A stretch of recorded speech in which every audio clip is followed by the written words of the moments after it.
Ma võin ka küsimusega küsida. Ikka. Ma mainin seda lihtsalt, et te rääkisite ekspertarvamustest. Piirkonnikomisjon, enne kui otsustas Vabariigi Valitsus, käis kohal, need inimesed olid seal eksperdid ja ei teinud ettepanekut Keila linna sundida. Teiseks, Keila linn ei ole osalenud läbirääkimistel. Keila linn on kutsutud mitu korda ja väga resoluutselt on Keila linn öelnud, et meie täidame haldusreformi seaduse kriteeriumid, saame omavalitsusega hästi hakkama ja ei soovi liituda. Aga mul on selline küsimus, et kas te oskate mulle öelda, mina ka ise seda inimestele pidevalt selgitama, et mis on Keila linnas nii halvasti või valesti, mida aitaks lahendada sundliitmine 5 omavalitsusüksusega? Ma arvan, et Keila linnas on kõik hästi. Ja ma arvan, et see liitumine, mis ettepanek on tehtud, praegu ei toimu sundliitumine, vaid on tehtud Keila linnane ettepanek, et 5 võiks liita ja Keila linna oodatakse seda tagasisidet, mis Keila linn selle kohta arvab. Aga minu isiklik arvamus on ja ka Rahandusministeeriumi arvamus, et 5 olete tugevamad ja teie areng on veel kiirem kui praegu Keila linnal ja võib-olla ka teistel kiirem. Et see on minu arvamus, seda ma ei ütle lihtsalt loosungina, vaid seda ma tuginen nendele materjalidele, mis minul on kätte saada. Mina komisjoni esimees vastaks sellele võib-olla siis. Alates sellest, kui me hakkasime neid maakondade ühinemisi vaatama ja neid ühinemisläbirääkimisi, siis see, et Keila linn võiks ühineda oma naabritega, see oli kogu aeg laua peal ja kõik eksperdid soovitasid seda algusest peale. See oli nagu mantra, mida alati, kui hakkasime rääkima, et näete, et siin Keila ümbritsevad vallad peavad läbirääkimisi, siis oli alati küsimus, miks Keila linn ometigi nendega ei ühine, sest Keila linn on ju keskus nende kõikide omavalitsuste jaoks, mis siin... Kuidas ta keskus? Ta on ühe serva peal, kuidas ta keskus? Nende ümbritsevad omavalitsuste jaoks on keskus ja kui me mõtleme neid 4 omavalitsust, kes omavahel läbirääkimisi pidasid, siis ega nende jaoks mingi teised loogilisemad keskust, kui Keila linn ei olnud. Kus see keskus nende 4 jaoks on pidanud asuma, kas Tallinnas või kuskil mujal, Tallinnas võib-olla siis tõesti, kui Keila linn. Nii et seda öelda, et ekspert ei soovitanud, see on vale, eksperdid on soovitanud. Aga kelle te Tallinnaga liidate? See on ka keskus ju. Ja 10. jaanuari on komisjoni protokoll. Rahandusministeeriumis on haldusreformi Põhja-Eesti piirkonna komisjoni protokollis just kirjas. Et tehti ettepanek 4 omavalitsusele.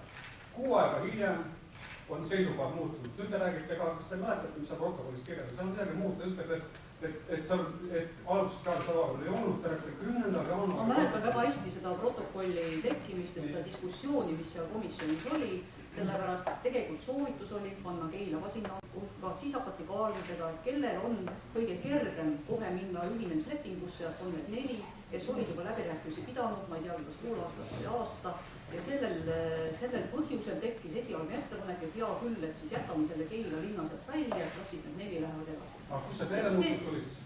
Mitte meelemuutus. Seda, et Keila tuleks otsa panna, seda ei välistanud ja seda ei eitanud mitte keegi mitte ühest etapast. Peale seda läks arutelu Vabariigi Valitsus. Vabariigi Valitsus on see, kes teeb otsused. Toimus arutelu ja leiti, et ei.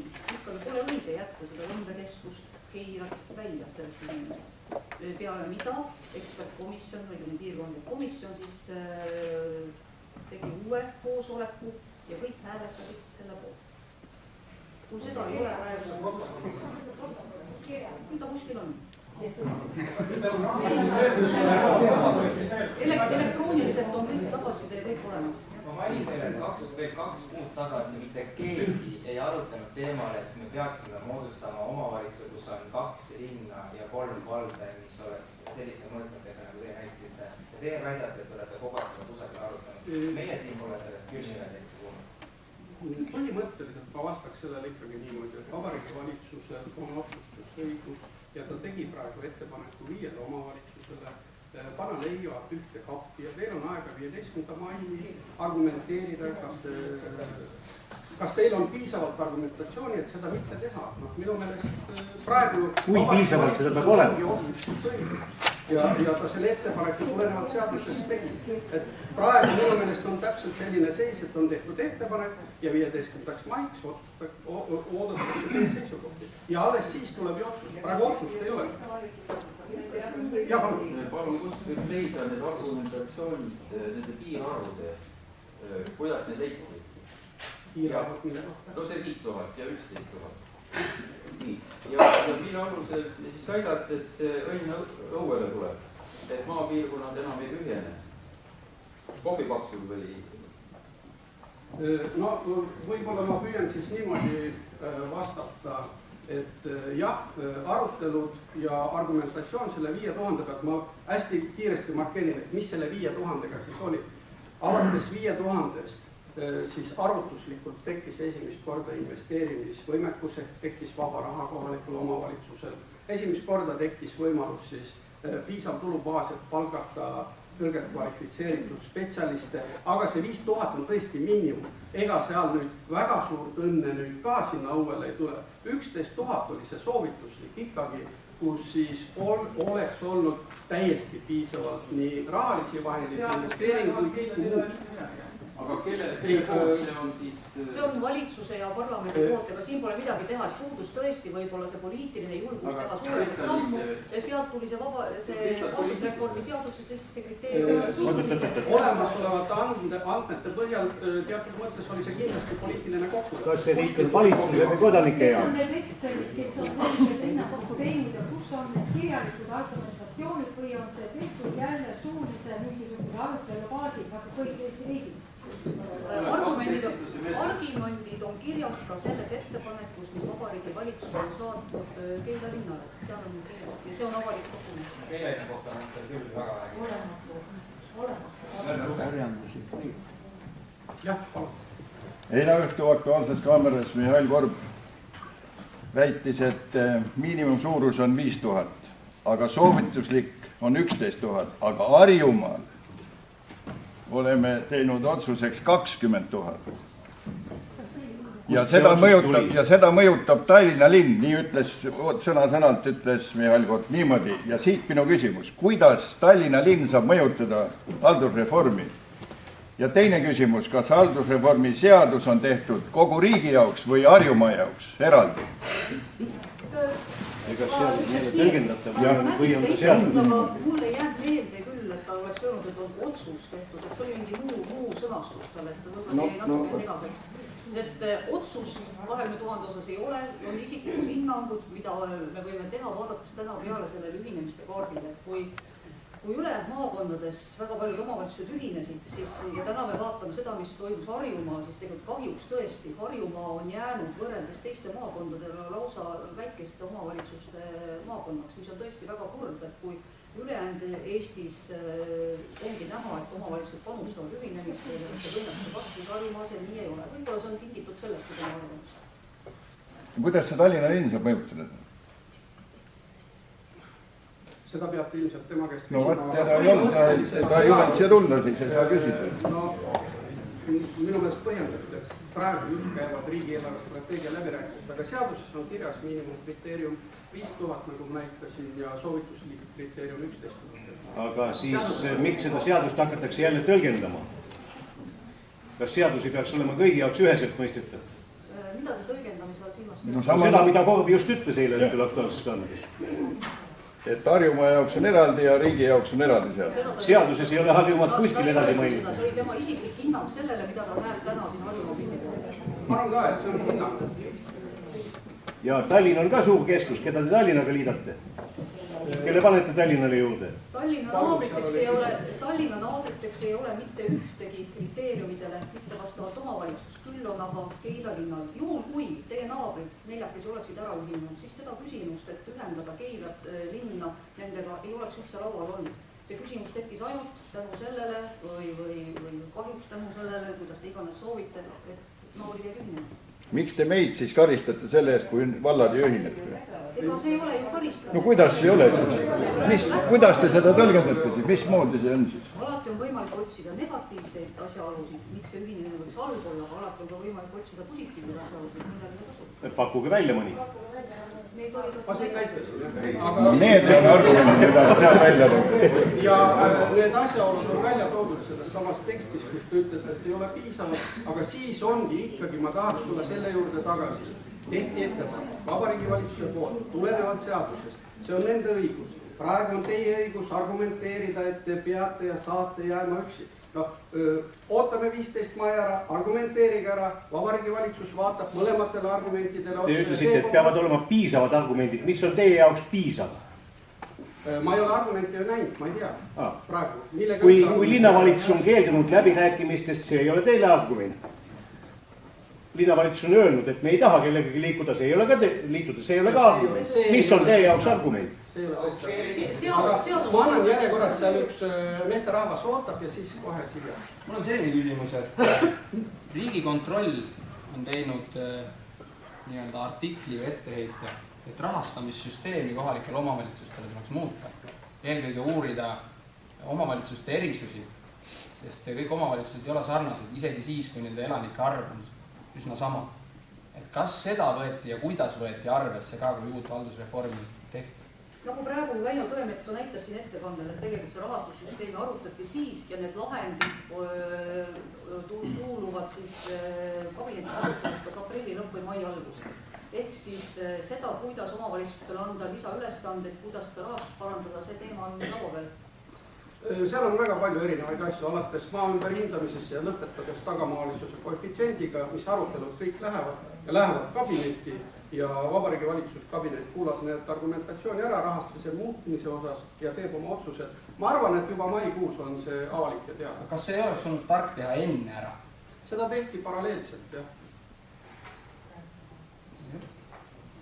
Ma mainin, et ega selliste omavalitsuste rajamine kohalikule demokraatiale kindlasti hästi ei mõju ja see on kindlasti negatiivne koht. 19 leheküljelises üldises abstraktses tekstis ei ole nagu üldse toodud välja neid negatiivseid kohti ja positiivseid kohti on sealt nagu võimalik leida. Aga kas see oleks piisav argument, kui Keila linna elanikud referendumil ütleksid ülekaalukalt, et ei soovi sundliitumist? Kas see võiks olla kaalutud? See on üks argument. Aga nagu te teate, siis argumenteerima peab natuke põhjalikult, et mitte ainult hääletus. Kas teie ei peaks sama tegema? Ikka, me tegime. Tahan öelda seda, et ühe argumendina toodi välja sama tarnetus kõlanud ka tõmbekeskuse teema. Teadupärast on täna meil hoopis teises piirkonnas ja Ida-Virumaal olukord, kus sama komisjon, kui siis teise piirkonna komisjon paneb kokku omavalitsused, kus on ühtegi tõmbekeskus. Miks jällegi neid asju meil tõlgendatakse eraldi selles mõttes, et kui meil on täna olukord, mina ei oska hinnata, et paljust võiks saada tõmbekeskus ja mitte saada.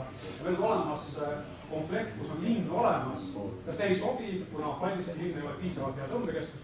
Samas, selle sama komisjoni ettepanekul on Vabariigi Valitsus kokku omavalitsused, kus on ühtegi tõmbekeskus. Kus loogika? See võib olla eraldi jälle. Seal küll ei olnud see ekspertkomisjoni või selle piirkonnakomisjoni ettepanek, see oli valitsuse ettepanek. Aga mu küsimus on ikkagi see, et kas ongi niimoodi valikuliselt tõlgendatakse, et seal, kus tõmbekeskust pole vaja, sinna pole üldse tõmbekeskust vaja. Ja piirkonnas on 2 linna, üks nendest ei sobi tõmbekeskuseks ja peab kindlasti ma arvan, et me ärme hakka praegu Ida-Virumaa spetsiifiks problemaatika. Räägime varem siin kindlasti. Aga räägida tõmbekeskusest, palju on haldusreformi seaduses tõmbekeskusest? Mitu korda tõmbekeskuse sõna haldusreformi seaduses? Ainult teile ettevõttes null.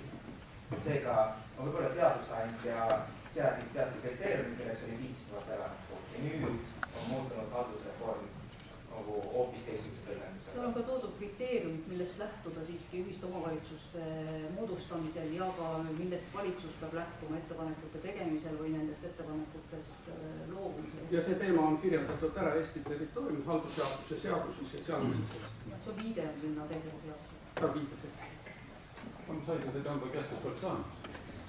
Milleks saab tõmbekeskust? Mis sa pead tegema?